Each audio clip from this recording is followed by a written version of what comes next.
तूफान का आना भी बहुत ज़रूरी होता है ज़िंदगी में। पता तो चलता है कि कौन हाथ पकड़े रखता है और कौन छोड़ देता है। कामयाब लोगों की चमक तो सभी को दिखाई देती है, लेकिन उन्होंने कितने अंधेरे देखे हैं ये कोई जानना नहीं चाहता। नमस्कार, मैं हूं कमल श्रीमाली। आप सभी का बहुत बहुत स्वागत करता हूं आपके अपने चैनल में। और मकर राशि के 23 मई 2021 से वक्री हो रहे शनिदेव के इस विशेष एपिसोड में, यह एपिसोड आपकी राशि पर आधारित है और सिर्फ वक्री शनि के प्रभाव पर ही निर्धारित है। ज्योतिष के ग्रंथों में शनि को बहुत ही भयावह या कष्ट देने वाला ग्रह माना गया है। यह भी माना गया है कि जिस भाव का राशिस्थ शनि हो, जिस भाव में वह स्थित हो तथा जिस भावों में शनि की दृष्टि हो, वे भाव जातक के लिए बहुत ही कष्टप्रद हो जाते हैं। लेकिन यथार्थ रूप से इन सब बातों का कोई महत्व नहीं है। शनि भी अन्य ग्रहों की तरह एक ग्रह है और मनुष्य पर इसका प्रभाव भी अन्य ग्रहों की तरह ही पड़ता है। अन्य ग्रहों की तरह शनि भी कमजोर या बलवान होते हैं और कमजोर होने पर बुरा और बलवान होने पर शुभ फल प्रदान करते हैं। आइए अब जानते हैं कि मकर राशि में वक्र शनि आपको क्या फल देने वाले हैं। 23 मई 2021 से नवग्रह मंडल के सर्वोच्च न्यायाधीश शनिदेव की चाल बदलने वाली है। वे उल्टी चाल अर्थात मकर राशि में वक्री होने वाले हैं और 141 दिन तक 11 अक्टूबर 2021 तक वक्री रहेंगे। वक्री ग्रहों के संबंध में ज्योतिष प्रकाश तत्व में कहा गया है कि क्रूर ग्रह वक्री होने पर अति क्रूर फल देते हैं तथा सौम्य ग्रह वक्री होने पर अति शुभ फल देते हैं। जातक तत्व और सारावली ग्रंथों के अनुसार यदि शुभ ग्रह वक्री होने पर पद, धन, वैभव प्रदान करते हैं तो पापी ग्रह भी वक्री होने पर धन, यश, प्रतिष्ठा की हानि करेंगे। अर्थात प्रतिकूल फल मिलने की संभावनाएं वक्री काल में ज्यादा रहेगी। शनि के वक्री होने के संदर्भ में ज्योतिष के अन्य ग्रंथों में भी कहा गया है कि शनि वक्रे च दुर्भिक्ष रुंड मुंडा च मेदिनी और शनि वक्रे जने पीड़ा। इसका अर्थ है कि शनि के वक्री होने के समय में दुर्भिक्ष यानी अकाल फैलता है और प्रजाजन रोग और पीड़ा से ग्रसित होते हैं। तो ऐसी स्थिति में हमें ज़्यादा सावधान रहना पड़ेगा, हमें ध्यान रखना पड़ेगा इस महामारी के काल में और ज़्यादा। प्राय वक्री शनि के कार्यकाल को बहुत ही अशुभ परिणामदायक बताया जाता है, जबकि पाया यह जाता है कि वक्री होने पर शनि के प्रभाव का शुभत्व और अधिक बढ़ जाता है। इस अवधि में जातक को वही फल प्राप्त होते हैं जिसका वह अधिकारी होता है। आइए देखते हैं कि आपकी राशि को शनिदेव वक्र गति से क्या प्रभाव देने वाले हैं। तो कन्या राशि के जातकों को पंचम भाव मकर राशि में स्थित वक्री अपनी तीसरी दृष्टि से सप्तम भाव को, सेवंथ हाउस को, सातवीं दृष्टि से एकादश भाव लाभ भाव को और 10वीं दृष्टि से सेकंड हाउस को, धन और संपत्ति भाव को प्रभावित करेंगे। आपकी कन्या राशि का स्वामी बुध ग्रह है। शनि और बुध का संबंध मित्रता का है, इसलिए वक्री शनि के 141 दिन गोचर की अवधि मिश्रित परिणाम देने वाली रहेगी। मकर राशि में वक्री शनि आपकी शिक्षा, बुद्धि के क्षेत्र में संघर्ष के साथ में सफलता अर्जित करवाएगा, परंतु संतान से मतभेद में राहत भी मिलेगी। जो ऑलरेडी मतभेद चल रहे थे उसमें अब शांति मिलेगी आपको। फिफ्थ हाउस शिक्षा, बुद्धि, रोजमर्रा की आमदनी और संतान सुख का होता है। शनि जिस भाव में स्थित होते हैं उस भाव की वृद्धि करते हैं, अतः इस भाव पर शनि के वक्री होने से साजिशों से, धोखे से पैसा कमाने का प्रयास करेंगे। जनता से ठगी करने का, फ्रॉड करने का प्रयास करते हुए कानूनी मामलों में उलझ सकते हैं। बुद्धि भ्रमित होगी और आपकी जो भी योजना है, जो भी आपकी प्लानिंग्स है, वो आधे अधूरे में अटक सकती है। संतान की बीमारी को लेकर के भी संभावनाएं अधिक हो सकती है। संतान द्वारा एक्सीडेंट से बहुत बड़ी भरपाई आपको करनी पड़ सकती है नुकसान की, और या फिर आपके कामकाज में लॉस देखना पड़ सकता है। आइए अब बात करते हैं शनि की दृष्टियों के फल की। शनि को 2 दृष्टि विशेष मिली हुई है, एक है थर्ड दृष्टि और दूसरी है 10वीं दृष्टि। 7वीं दृष्टि पर या 7वें भाव पर तो हर ग्रह देखता ही है।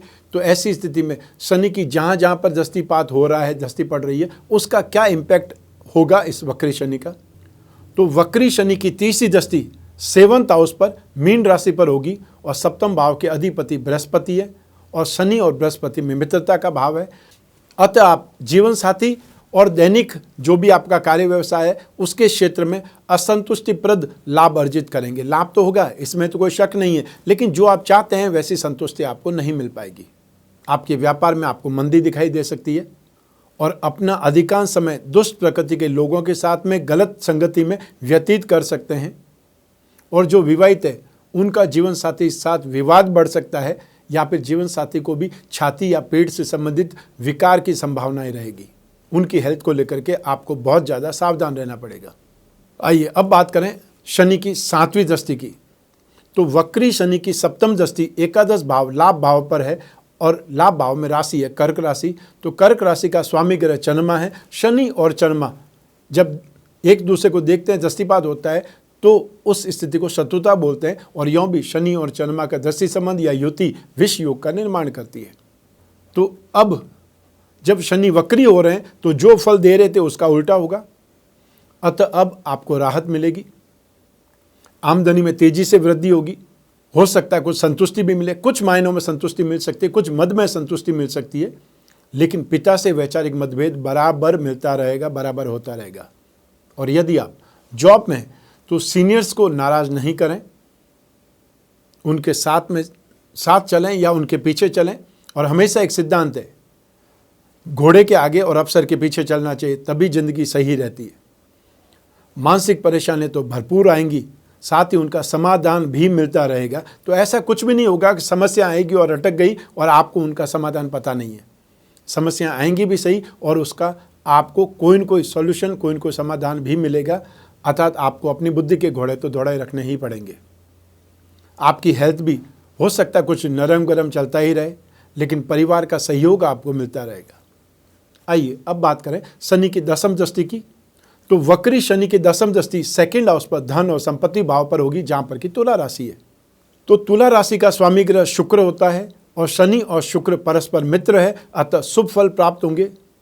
कोई महंगे शौक पर काफी पैसा खर्च हो सकता है। धन संपत्ति के सुख में राहत मिलेगी, लेकिन पूरी जमा पूंजी इन्वेस्टमेंट मत कर बैठिएगा। बहुत सोच समझ करके, आवश्यकता से अधिक सावधानी रख करके इन्वेस्टमेंट करें। और किसी भी प्रकार की प्रॉपर्टी डील करने से पहले घर के बड़े बूढ़े जो होते हैं उनसे सलाह मशविरा कर लें। अब कोर्ट कचहरी के मामलों में तो आपका पलड़ा भारी रहेगा, लेकिन फिर भी अब आप पर झूठे दोषारोपण भी लगाए जा सकते हैं। झूठी अफवाहें आपके बारे में फैलाई जा सकती है। अनजाने और अनचाहे विवाद जन्म लेंगे, लेकिन फिर भी भाई बहनों के सुख तथा पराक्रम का आपको विशेष लाभ भी मिलेगा। आपसे लोग टकराएंगे, लेकिन उसके बावजूद भी आप आगे ही बढ़ते चले जाएंगे। आप स्ट्रांग और स्ट्रांग बनते ही जाएंगे। आइए अब बात करें उपायों की। तो आप कन्या राशि वाले जातकों को शनि और चंद्रमा दोनों के दान और दोनों के उपाय करने चाहिए। सबसे पहले मैं आपको चंद्रमा के उपाय बताता हूँ। आप कन्या राशि वाले दूध, चांदी, सफ़ेद कपड़ा, चावल, पानी, मोती, सीप, शंख इनका दान दे सकते हैं। और इनका दान कब देंगे? सोमवार को सुबह जब सूर्य उदय होता है वहाँ से 1 घंटे के भीतर, जिसे फर्स्ट आवर कहा जाता है। इसे होरा मुहूर्त भी बोलते हैं। और इससे आपके शनि के अशुभ फलों में, या फिर ये बोल सकते हैं आपकी मेंटेलिटी के जो डिस्टर्ब होगा उसको राहत मिलेगी या उसमें राहत मिलेगी। शनि दोष निवारण में नित्य शिवलिंग पर जल चढ़ाना और महामृत्युंजय मंत्र का जाप करना भी बहुत ज़्यादा शुभ रहता है। अब जान लीजिए शनि के उपाय। तो कन्या राशि वाले जातक काले उड़द की दाल, तिल का तेल, लोहे की कोई कील ले सकते हैं, लोहे का कोई भी सामान ले सकते हैं, तो काला कपड़ा, काले तिल, चमड़े से बनी कोई भी वस्तु, इन सभी को शनिवार को सूर्योदय से 1 घंटे के भीतर दान करना है। और दान आपको अपंग को, दिव्यांग को, या बहुत ही ज़्यादा वृद्ध, और वृद्ध में भी अगर कोई अपंग है उसको देना और ज़्यादा बेटर हो सकता है। लेकिन ध्यान रखिए कि ज़रूरतमंद व्यक्ति को ही दान देना है, ताकि दोनों की पूर्ति हो जाए, अर्थात उनकी ज़रूरत भी पूरी हो और आपका दान भी पूरा हो। इससे क्या मिलेगा? शनि के अशुभ प्रभावों में शांति मिलेगी, कमी आएगी।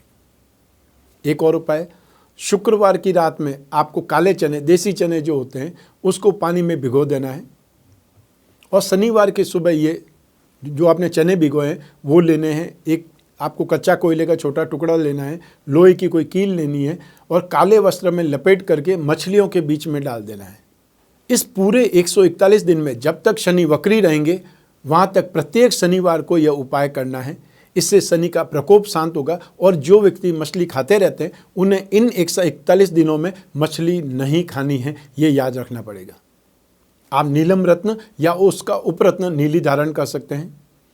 शनि यंत्र की अंगूठी या शनि यंत्र का लॉकेट धारण कर सकते हैं। और आप चाहें तो लॉकेट के साथ में नीलम या उसका उपरत्न नीली भी जड़वा करके पहन सकते हैं। शनि पिरामिड या नवग्रह पिरामिड अपने शयन कक्ष में जहां आप सोते हैं वो उसके आसपास रखें, उस रूम में रखें।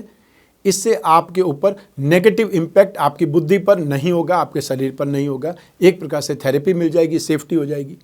नित्य शनि स्तोत्र का पाठ या शनि चालीसा का या शनि मंत्र का आपको जाप करना बहुत ज़्यादा शुभ रहेगा। शनि का एकाक्षरी मंत्र है ओम सम शनिश्चराय नमः, और शनि का ही तांत्रिक मंत्र है ओम प्राम प्रीम प्रौम सह शनये नमः। जो गायत्री उपासक है वह शनि के गायत्री मंत्र का जाप कर सकते हैं।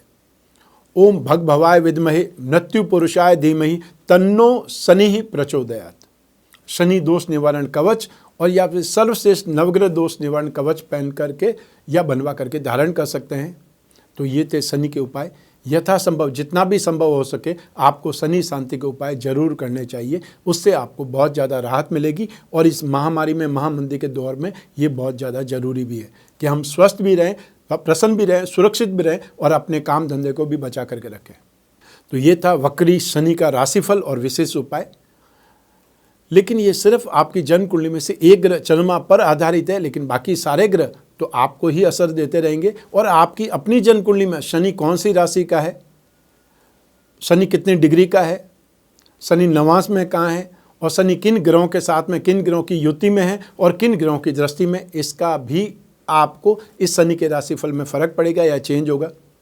और सबसे बड़ी बात कि कौन सी दशा चल रही है उसका भी असर सबसे ज़्यादा होगा। तो ऐसी स्थिति में अपनी जन्म कुंडली के माध्यम से आप वक्री शनि के फल को जान सकते हैं, और या फिर अपनी समस्याएं, अपने प्रश्न, अपनी जिज्ञासा, भविष्य में जो झांकना चाहते हैं उन सभी के लिए जन्म कुंडली का विश्लेषण बहुत ज़्यादा सही रहता है, सटीक रहता है। स्क्रीन पर दिए हुए नंबर पर आप संपर्क करके अपॉइंटमेंट फिक्स कर सकते हैं, और फिर आप और मैं आपकी जन्म कुंडली पर, आपकी समस्याओं पर, जिज्ञासाओं पर, प्रश्नों पर उस पर बात करेंगे। मैं कामना करता हूं कि आप स्वस्थ रहें, प्रसन्न रहें, सुरक्षित रहें। अपना और अपने परिवार का बहुत बहुत ख्याल रखें। आप सभी को मेरा नमस्कार, बहुत बहुत शुभकामनाएं। ईश्वर आपकी रक्षा करे, भगवान शनिदेव आपकी रक्षा करे, भगवान भोलेनाथ आपकी रक्षा करे। बहुत बहुत धन्यवाद।